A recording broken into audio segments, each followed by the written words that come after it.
Bonjour Théophane Nariana. Bonjour. Je suis ravie de vous avoir sur le plateau ce matin. Vous avez été, on vous présente plus, mais c'est surtout à l'ancien candidat aux élections législatives que j'ai l'honneur de parler ce matin, puisque je voulais qu'on fasse, si vous en êtes d'accord, un tour d'horizon de l'actualité, puisqu'il se passe des choses quand même toujours compliquées chez nous. On parle, Théophane Nariana, d'une opération vaste de décasage qui pourrait commencer après le Ramadan et durer 3 mois. On parle de 10 000 reconduites à la frontière, 1000 destructions de cases en tôle. On parle de démantèlement de bandes de délinquants qui vivent dans ces quartiers qui seront décasés. Ça vous inspire quoi en tant qu'homme politique maintenant? D'abord, c'est un plaisir pour moi de revenir un peu chez vous et surtout de parler aux Mahorais que j'aime et qui, quelque part, m'aiment, et ils ont apporté la preuve. L'ancien candidat, donc, aux législatives, qui donne son avis sur ce qui se passe à Mayotte. Et c'est important.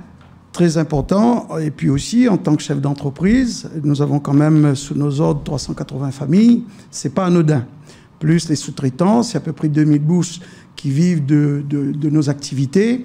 Et c'est ma fierté. Concernant cette opération de décasage, je l'ai dit à plusieurs reprises que c'est un peu dommage d'en arriver là. Parce qu'en fait, on crée une espèce de déplacement de camp. Tout le monde est convaincu. Le fait de l'avoir annoncé, en tout cas, que tout le monde est au courant, certains ont déjà pris les devants. Je suis bien placé pour vous dire, puisque nous, on est un peu dans la brousse. Hein.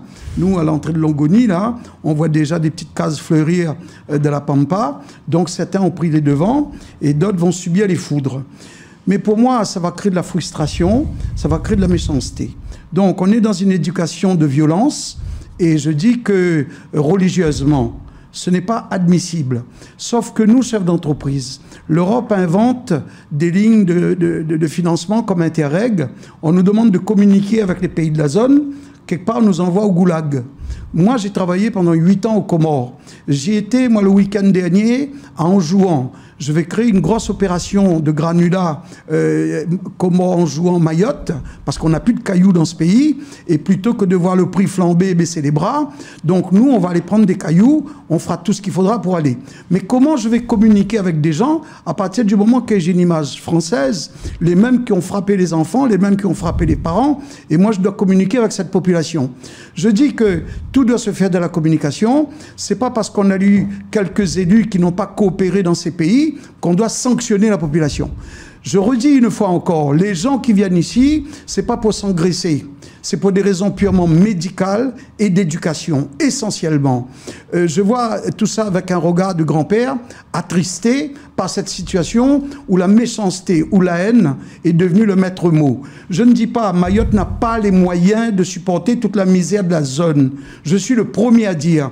Mais ceux qui ont toléré cette situation, c'est à eux de payer le coup. C'est pas les enfants, c'est pas les parents qui sont en situation irrégulière. Quand un gamin à 20-25 ans, il est à l'école et qu'il ne trouvera jamais des papiers, il vit sans identité. Je dis en tant que grand-père, ça m'est insupportable. Ça m'est insupportable pour beaucoup moins que ça. Mais qu'est-ce que vous proposez, Théophane Nariana? Prenons cet exemple qui est important. Les étudiants étrangers et ceux qu'un certain nombre d'intellectuels mahorais appellent les ninis, c'est-à-dire les enfants qui sont nés ici, qui vont arriver à 18 ans, qui n'arriveront pas pour 1000 raisons à rassembler les papiers suffisants et à cocher les cases pour devenir français, mais dont les parents, pour les protéger, n'ont pas voulu qu'ils deviennent comoriens. On fait quoi de ces personnes-là? Alors c'est très simple. La France, c'est un pays qui est aimé. La France a toujours eu la réputation d'être une terre d'accueil. Moi, je dis que tout passe par la coopération. Nous, les chefs d'entreprise, nous avons un rôle important à jouer. Vous pensez bien que si demain, on arrive à réaliser 2-3 collèges aux Comores ou 2-3 lycées en jouant à agrandir le port des Comores qui a 4 mètres de tirant d'eau qui n'a pas de signification. Dans le cadre de la coopération, nous serons, nous les Français, basés à Mayotte, les premiers à aller réaliser ces travaux. On va créer 1000-2000 emplois. Quand vous créez un emploi aux Comores, vous faites vivre 5 personnes. Voilà des solutions qui passe par l'entreprise. Ce que je souhaite, moi, c'est de pouvoir communiquer avec le gouvernement. Je ne suis pas député, certes, mais je reste quand même un chef d'entreprise qui pèse... Le gouvernement, c'est le gouvernement français. Oui, le gouvernement français. Pour leur dire que nous, on a des solutions à proposer. Malheureusement, vous savez, aujourd'hui, nous fonctionnons dans un système de lobby. Les gens qui ont des solutions n'ont pas la parole. On prend, nous, un fonctionnaire, j'ai rien contre la fonction publique. Ces pauvres gens arrivent là, au bout de 2 mois, on leur demande leur avis. En tout cas, c'est eux les rédacteurs. C'est eux qui écrivent l'histoire de Mayotte. Mais attendez, j'ai 40 ans de pays, moi. J'ai 40 ans de pays. À quel moment j'ai fait l'objet d'une interrogation en tant que chef d'entreprise? Je ne suis pas un artisan, je suis quand même une entreprise industrielle. Je fais partie du top 10 du pays. J'ai fait par défiance une élection juste sous la pression des amis et des gens qui nous aiment. On a quand même mis tous les politiques en difficulté. On est arrivé en 2e tour. Et j'en suis très fier. Parce que député, peut-être que je suis en train de dormir sur le banc de l'Assemblée nationale. Madame Youssoufa a fait son travail et elle le fait parfois bien.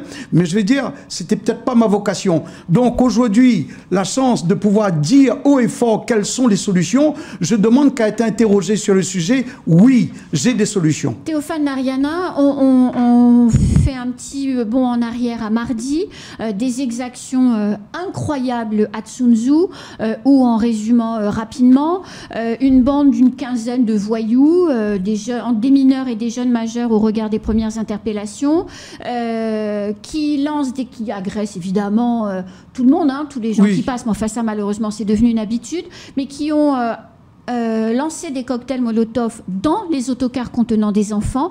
Ils les ont positionnés sous une voiture de police. Le but de tuer était clair. Le tout avec l'encouragement et l'aide de leurs parents qui étaient autour. Théophane Nariana, ces solutions-là, ces situations-là, elles sont inacceptables. C'est dégueulasse.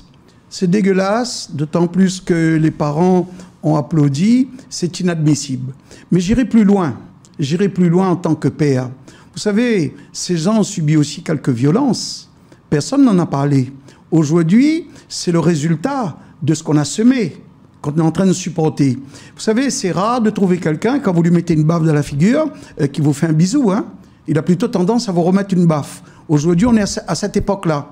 Quand moi, j'ai vécu un épisode vendredi, je rentrais dans le bateau pour aller sur Anjouan, et puis il y a un gamin qui a été coincé, et moi je l'ai chopé dans le bateau, et j'ai dit, mais t'es con, tu nous as fait perdre 1h30 de temps, et j'ai dit, est-ce que tu sais qui je suis? Il dit, oui, toi tu es patron IBS. Il dit, mais monsieur, moi je suis pas Anjouanais, moi, je suis né à Mayotte. Et là, on m'envoie en jouant, j'ai pas un centime, j'ai pas de famille, j'ai personne. Je vais arriver en jouant, je sais pas ce que je fais en jouant. C'est la première fois de sa vie qu'il va voir en jouant, parce qu'il n'a pas de papier. C'est les fameux nini.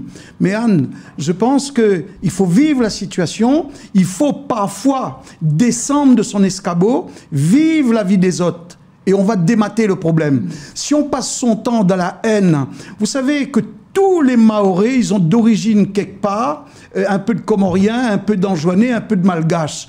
Certains renient cette population. Je peux comprendre, mais pour moi, c'est d'abord de la méchanceté et ce n'est pas légitimer cette situation.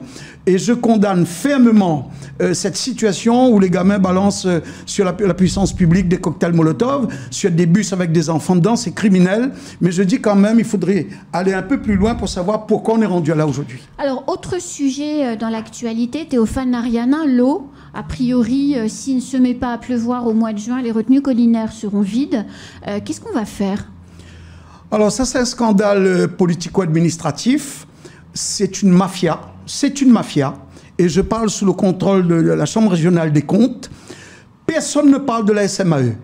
Cette affaire profite pleinement à la SMAE. Vous savez, nous avons payé une usine de dessalement 8 millions d'euros.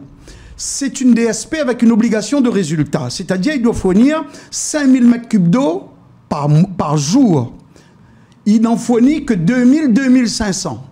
De ça, ils ont plaidé que le pipe est mal placé, il faut agrandir le pipe, il faut aller chercher le plus loin. L'État a accepté de mettre une rallonge de 4 millions. Ça nous fait 12 millions. Aujourd'hui, il n'y a pas d'eau. Mais Anne, mais c'est vraiment prendre les gens pour des abrutis. S'ils produisaient ces 5000 m3 par jour, Petite Terre était prévu d'envoyer de l'eau sur Grande Terre. Absolument. Et on aurait passé la crise sans problème. Alors moi, j'en veux à tous ces dirigeants, qui soient État et politique, pour leur dire que c'est mafieux, qu'ils ont accepté d'être soudoyés, d'être payés par Vinci, que SMAE ne fait pas son boulot et que la température, le temps, le climat, il va falloir s'y habituer parce que c'est comme ça. Je rappelle juste que sur l'extension des 4 millions d'euros, les élus des zones Mayotte ont refusé de voter. Tout à fait. Il faut quand même le préciser. Tout à fait, mais il y a bien quelqu'un qui a payé. C'est l'État. Voilà, c'est quelqu'un qui a payé. L'État, c'est pas un monsieur. C'est l'argent de M. Narayanan, c'est l'argent de Anne, c'est l'argent de tout le monde. C'est ça, l'État. Quand on voit aujourd'hui le prix moyen pour la tranche 1 est de 4,04 €. La tranche 1, vous pouvez préciser pour ceux qui savent pas? La tranche 1, c'est pour les petits foyers, c'est pour quelqu'un qui habite dans un logement tout seul. Bon, là, il paye c'est pour les familles, voilà, en gros. Les familles. La tranche 2, on est déjà à 4,14 €. Et après, ceux qui consomment beaucoup, vous savez, plus que vous consommez, c'est plus que vous êtes pénalisé. Eh ben, vous pouvez monter à 5 €. Anne, à La Réunion, l'eau est à 2,35 €. 2,35 € et il y a un volume de consommation où l'eau ne bouge pas. Ici, ils ont créé des tranches. Mais Théophane Narayanan, au mois de juin, il n'y a plus d'eau dans les retenues collinaires, donc on ne se posera plus la question de 4 €, 2 €, 12 €, tout ça. Même à 10 €, on n'en aura plus. On n'en aura plus. Oui. On fait quoi? Parce qu'on a tous un peu l'impression, ici, dans les rues de Mayotte, que personne ne bouge sur le sujet. Alors, à la question de savoir comment on va faire, il y a déjà une réponse qui a été apportée par la ministre des Solidarités Outre-mer, je ne sais pas quelle affaire. On va assumer nos responsabilités. Je ne sais pas ce que ça veut dire. Moi non plus. Je ne sais pas. Un jour, on a vu une ministre réunionnaise qui a dit on va emmener des bateaux d'eau. Ah d'accord, ok. Mais madame, le litre d'eau va coûter 20 € le litre. Non, mais c'est surtout que personne ne peut nous remplir un tanker d'eau, il y a de l'eau nulle part. Voilà, et après, un tanker d'eau, ben, il faudrait déjà le trouver dans le monde, hein, parce que c'est des bateaux spéciaux, avec des normes sanitaires qui est quand même très drastiques. Et après, l'eau, on va le stocker où? Donc c'est toute une comédie qu'on est en train de jouer. Vous savez, quand la terre se dégorge et que les niveaux baissent, donc, pour l'étancher, il faut qu'il reste sous pression. Donc, le fait que c'est descendu, vous pompez un bateau d'eau, vous envoyez dedans, il y a la moitié qui supportera pas et qui va passer dans le filtre, qui va partir. Donc, moi, ces gens-là, c'est des grands techniciens, il y a un paquet d'ingénieurs là-dedans. À part dire des bêtises, je vois pas trop à quoi ils sont bons. Mais moi, j'en veux beaucoup au service de l'État et à certains politiques qui n'ont rien dit à la SMAE dans le cadre de la DSP, qui a une obligation de résultat. Les fuites souterraines à Mayotte, c'est 50%. Le réseau est pourri. L'assainissement n'est pas respecté. L'eau de l'assainissement devrait rentrer dans le circuit d'eau. Moi, je vous ai montré la dernière fois, nous on a un toit qui fait 3000 m² où on collecte toute l'eau. On a un bassin qui fait 1500 m3 et on se sert de cette eau pour le lavage des engins, l'arrosage des plantes et tout. Et je dis que ça devrait être une obligation. J'ai vu qu'il y a une architecte hier soir à la télé, bravo à elle et à toute son équipe, de trouver ces solutions d'obligation de collecter l'eau du toit. On est obligé de le faire. Alors, autre sujet, je me permets d'aller vite parce qu'il y a plein de choses sur lesquelles je voudrais votre avis. Théophane Narayanan, l'inflation, on est à 11,7 sur 12 mois lissés d'augmentation des prix de l'alimentation, puisque c'est quand même ce qui est le principal des dépenses du plus grand nombre des familles habitant à Mayotte. 11,7%, on est dans une situation où certains, les parents sautent les repas pour laisser manger les enfants, où la faim fait son entrée dans les maisons. Comment on peut faire pour s'en sortir? Parce que c'est pas terminé, hein, cette inflation. Non, non, on est à l'entrée du tunnel et je ne sais pas s'il y aura une sortie. Ce que je dis, la situation est très très grave pour les gens les plus modestes parce que c'est là que le bas blesse. Toutes les conditions sont réunies au niveau international et nous, à Mayotte, on fait tout pour réunir les conditions de la pauvreté, de la misère. Vous savez, aujourd'hui, on met toute la puissance publique à causer les étrangers, comme on dit. Sauf qu'on n'a plus de gendarmes sur les routes pour réguler, par exemple, le vol dans les sociétés.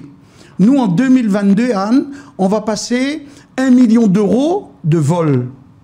On a une fille qui a détourné 375 000 € dans les caisses du groupe. On a un aide comptable qui a détourné 90 000 €. On a déposé plainte, ils ont été entendus, ils sont sortis bras ballants. Parce que la gendarmerie n'a pas le temps de gérer ce genre de choses-là. Aujourd'hui, sur les routes, vous avez les chauffeurs de bus. Je dis qu'il faut qu'ils fassent très attention, les chauffeurs de bus, parce qu'ils ne sont pas honnêtes, ils ne sont pas respectueux du système. Ils sont pendus au téléphone. Ils roulent au milieu de la route, avec un vélo, avec une mobilette, on prend des risques avec les bus ici à Mayotte. Il faudrait que la puissance publique retrouve sa mission régalienne, celui de la sécurité des biens et des peuples. Qu'on arrête de consacrer toute notre énergie à cette histoire d'immigration et qu'on revienne un peu aux valeurs pour faire de la circulation, pour empêcher que les taxis s'arrêtent au milieu de la route pour prendre des passagers. Parce que tout ça, voyez-vous, il y a un coût sur le transport. Nous, le matin, on démarre 150 véhicules. Donc, vous avez déjà 150 chauffeurs à payer. Avant, nous, on faisait 3 tours sur Petite Terre. La barge, aujourd'hui, ne peut plus supporter. Avec les embouteillages, on n'en fait qu'un par jour. Je donne mon exemple que je connais bien. Quand on fait des enrobés, quand on fait du béton, quand on fait des granulats, un camion nous coûte 800 € la journée et le prix du chauffeur. Quand on mutualise, on arrive à faire 3 tours par jour, on peut dire, mon Dieu, on a gagné notre vie. Mais quand on fait 1 tour par jour, chaque camion qui va à Petite Terre, on perd 480 € par camion. Donc, du coup, qu'est-ce qu'on dit aux gens? On répercute sur le prix. Soit on ne vient pas, soit on vous facture le voyage, le transport à 800 €. Et c'est ça qui est scandaleux. Je pense que cette mission régalienne de la sécurité doit retrouver ses lettres de noblesse. Elle doit fonctionner comme dans un pays normal, réguler la circulation, mettre les gens correctement sur les routes et faire respecter le code de la route. Alors, Tova Nariana, vous parlez de la liaison maritime entre la Petite et la Grande Terre. Je ne parle même pas du projet du conseil départemental de barge entre Longoni et Petite Terre. J'ai envie de parler de votre projet, à vous cette fois, non plus le candidat, mais à Patron IBS. Votre compagnie maritime, vous avez ça, c'était dans vos tiroirs, c'est sur votre bureau. On en est où? Vous avez pour projet de créer une compagnie maritime? Alors, c'est plus un projet. Aujourd'hui, c'est une réalité, puisque on a déjà mis pas mal d'argent dans les études pour savoir si c'est rentable. Il s'avère que c'est un projet qui est très, très intéressant. Je remercie les collectivités de façon large, puisque la Réunion, la présidente de région a souhaité discuter de ce projet avec moi. Son directeur de cabinet m'a reçu. Ils veulent que c'est un projet réunionnais. Le président Benissa, merci à lui. On a eu l'occasion de partager sur le sujet. J'ai eu l'occasion de partager avec plusieurs politiques ici. C'est un très beau projet pour Mayotte. Alors, c'est une petite compagnie privée maritime, et je l'ai dit haut et fort, je ne souhaite pas de partenaires ni État ni collectivité pour pouvoir avoir les coups des franches, parce qu'on aura à prendre des décisions assez sportives. Il y a des moments, il y a une grève, il y a un problème, il y a un port qui est barré. J'ai pas envie d'attendre l'assemblée plénière ou d'attendre la décision des services de l'État. J'ai envie de prendre les décisions moi-même. Donc j'ai vraiment d'assumer, comme toujours, mes responsabilités. Donc aujourd'hui, c'est un projet global qui tourne autour de 40 millions d'euros. Nous avons eu des accords de principe déjà sur le crédit, parce qu'il faut faire un crédit relais. Donc oui, on finance tout. L'Europe arrive après, le FEDER arrive après, la défiscalisation arrive après. Ça va être pavillon français, et de cœur et de sentiment. Je souhaite que ce soit une compagnie mahoraise avec un nom mahorais. Et cette compagnie, qu'est-ce qu'elle va faire? Vous savez que des fois, il y a des conteneurs qui restent sur des quais pendant 3-4 mois parce qu'il n'y a pas assez de volume pour transporter les conteneurs. Il n'y a pas de bateau qui prend cette ligne. Eh bien, nous, on va récupérer ces conteneurs. On est capable d'aller à La Réunion, aller à Maurice, aller aux Comores, de regrouper les conteneurs, de distribuer, de reprendre, de redéposer. Et Majinga? Majinga, tout à fait, Nocibé, Tamatave. Pour la coopération régionale avec Madagascar, qui est déjà bien engagée, notamment sur les produits alimentaires, qui permettent quand même de baisser les prix dans les supermarchés, c'est quand même important. Alors, nous avons des bateaux qui vont faire 12 nœuds, donc c'est des bateaux assez rapides quand même. On est capable de faire en une nuit, un jour, Madagascar, Mayotte. Si c'est Majinga, on part le matin, on arrive le soir. Donc, c'est des feeders? Oui, c'est des feeders, c'est des beachers. On va arriver, on peut beacher sur la plage. On peut charger des cailloux, c'est ça le but essentiel. Nous, aujourd'hui, on va ouvrir des carrières sur Anjouan, sur les Comores, sur Majinga, pour le sable. Donc, ça va créer tranquillement à peu près 2000 emplois dans ces pays-là. Et mon Dieu, c'est pas profiter de la misère, c'est qu'on va prendre la roche là où elle est. Et sûr, si je peux faire travailler des gens dans le domaine du concassage, de la collecte, des explosifs pour récupérer des matériaux, oui, je le ferai. Donc en fait, cette compagnie, elle fera donc pour votre activité IBS tout ce qui est cailloux et matériaux, mais elle fera aussi des containers. Oui, c'est des bateaux complètement mixtes. Donc ils feront Mayotte, les différents ports des Comores. Toute la zone océan Indien. Et ça ira jusque la Réunion? Jusqu'à la Réunion, Tanzanie, Mozambique et tout. C'est un programme. Combien de bateaux? Alors, on démarre avec 2 bateaux, mais c'est un programme de 6 bateaux. D'accord. C'est des petits bateaux, c'est des bateaux de 3000 tonnes, équipés de grues. On est complètement autonome. On soit tout seul à pouvoir entrer, par exemple, dans le port des Comores, parce qu'il y a 4 mètres de tirant d'eau. Moi, avec 1,50 m de tirant d'eau à l'avant et 3 mètres à l'arrière, c'est des bateaux qui font 22 mètres de large sur 98 mètres de long. C'est des petits bateaux. On peut rentrer dans le port de Moroni et décharger et repartir. Et quand est-ce que le premier bateau arrive?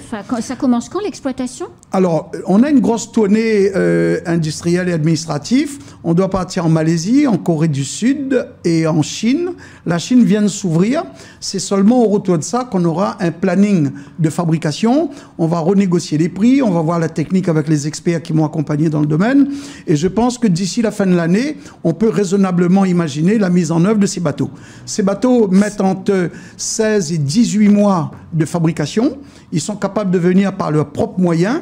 Donc je pense que les services de l'État, qu'on compte beaucoup dessus, et les collectivités, pourront pleinement performer dans ce dossier qui est un grand dossier pour Mayotte, qui est vraiment de salut public pour améliorer les coûts, les coûts de transport, les coûts de déplacement. Donc ce qui veut dire que si vous prenez des décisions pour la fin de l'année, 16 mois à peu près de construction, ça veut dire qu'en 2025, la compagnie maritime fonctionne. Alors nous, on a provisionné, on a mis mi-2026 dans notre programme pour que les bateaux soient opérationnels. Ça va venir vite quand même. Ça va venir vite et vous savez que nous, on a droit à 1/3 de personnel étranger et 2/3, c'est des locaux. Alors là-dedans, il y a quand même 140 emplois permanents. Parce à Mayotte. À Mayotte. Et puis, on aura aussi des Maoris qui vont aller contrôler les ports voisins pour nous. Donc, on touche toute la zone. Je dois partir au Mozambique. J'ai rendez-vous avec des grands groupes. Total Energy, Eni Darko, Eni, Anadarko et tous ces gens-là, SNC-Lavalin, pour leur proposer nos services. Et ils sont très demandeurs pour le transport de matériel à partir de Mayotte, à partir du Mozambique, etc. Donc... dernière question sur le sujet. Vous avez pu rencontrer les différents partenaires locaux. Idanel, elle voit les choses comment, puisque les bateaux ils vont arriver à Longoni? Alors la vérité, je vais plutôt éviter le port de Longoni. C'est pas innocent que ce soit des LCT qu'on peut bitcher à l'extérieur d'un port. Vous n'êtes pas sans savoir que raisonnablement, ça coûte à peu près 30% plus cher par rapport aux autres ports de la zone. Le port de Longoni, c'est ça qui dissuade un peu les opérateurs.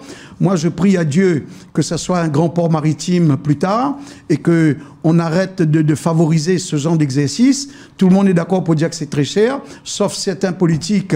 Je pense qu'ils ont eu quelques subsides qui leur a permis de faire campagne électorale. Mais moi, je ne nage pas dans cette eau. Et moi, je vais plutôt prendre mon indépendance. En tout cas, si on a opté pour des LCT, c'est parce que nous, c'est comme les barges. On arrive sur un petit beaching. Après, nous, avec ces bateaux, on peut faire aussi petite terre, grande terre. Je peux, moi, faire des conteneurs, aller par exemple à Bandrélé, à Chirongui, décharger des conteneurs. Donc, tout est prévu parce que... Il y aura des grues, donc, dans les bateaux pour sortir les conteneurs. On pourra décharger nos conteneurs, on pourra les reprendre avec des roll-teneurs puisque les camions pourront reculer dessus. Tout est prévu, on a mis des experts de grande qualité pour travailler sur ce projet. Mais comment, à partir des plages, des poids lourds vont pouvoir venir, entrer sur vos bateaux pour récupérer les... C'est des questions très techniques, mais je pense à la grue qui s'était, à Niambadao, qui s'était enfoncée dans le sable. C'est quand même compliqué, non? Non, c'est pas compliqué du tout. C'est très bien votre question parce que ça va bien avec la population qui nous écoute. C'est aussi simple que la barge que vous voyez. Ouais. Donc, c'est un air bétonné. En fait. C'est un air bétonné où on recule, on marche comme si on est sur la terre pleine. Le bateau, il beach, et puis nous, on rentre, on sort. Voilà, et je veux dire, je pense pouvoir... En fait. Nous, avec les nouvelles techniques concernant les beaching, on a des solutions qui sont encore plus appropriées que ça. Mais je veux dire, il n'y aura pas à discuter si on s'enlise dans le sable, il n'y aura pas de sable. C'est une route qui vient, qui rentre dans le bateau. Comme le quai à Mamoudzou, comme le quai à Djaouti. Alors, dernière question, parce que l'heure tourne. Je voulais avec vous confirmer ou infirmer une rumeur qui enfle à Mayotte. Vous savez qu'au mois de septembre, ce sont les élections sénatoriales et on dit, Théophane Narianin, que vous seriez candidat aux élections sénatoriales. Alors, est-ce vrai? N'est-ce pas vrai? Allez-vous être candidat aux élections sénatoriales? Alors, on ne va pas jouer au cachotier. Pas plus loin que jeudi matin, j'avais pratiquement un conseil municipal réuni me demandant de venir au sénatorial. Parce qu'ils partent du postulat qu'il y a quand même des gros soucis et qu'ils sont conscients que je suis incorruptible. Ils sont conscients quelque part, mon Dieu, de ma compétence, parce que on n'a pas besoin d'être très bon pour être brillant à Mayotte, hein, parce que malheureusement, il y a des gens qui s'occupent de baisser le niveau, et nous, on a passé notre temps, avec nos petits bras musclés, à remonter, à sortir le nez hors du lot. Je pense que cette population a compris que notre bataille contre la vie chère, qui date pas d'hier, à l'heure où je vous parle, IBS est en promotion, au moins 25%. Manyumba, qui est une enseigne du groupe, est en promotion à cause du ramadan, à moins 20%. Quand on regarde, nous, une campagne sur 15 jours, on a fait 800 000 € de cadeaux. C'est très simple. On prend le volume vendu. Au tarif normal, ça fait tant. La remise, ça fait 25%, ça fait 800 000 €. Quand on est capable de donner 800 000 € en 15 jours, et je rassure tout le monde qu'on ne perd pas d'argent. C'est la mutualisation, c'est le volume qu'on traite qui nous permet de gagner de l'argent. Donc, je suis très sollicité. Et ma surprise, c'est que c'est des gens vraiment qui, je pensais, quelque part, m'avaient un peu tourné le dos, parce que des fois, ça m'arrive de leur dire la vérité, et ils n'aiment pas ça trop. Et bien, aujourd'hui, ils viennent vers moi. Pour l'instant, je n'ai pas répondu. Je leur ai dit, écoutez, j'entends ce que vous me dites. Je réfléchis. J'ai failli au sénatorial, aux législatives. Et peut-être que c'est mon tour pour les sénatoriales. Mais je réfléchis. Je n'ai pas dit oui, je n'ai pas dit non. Et je réfléchis, je continue à réfléchir. Non. Donc quand c'est pas non, c'est peut-être oui.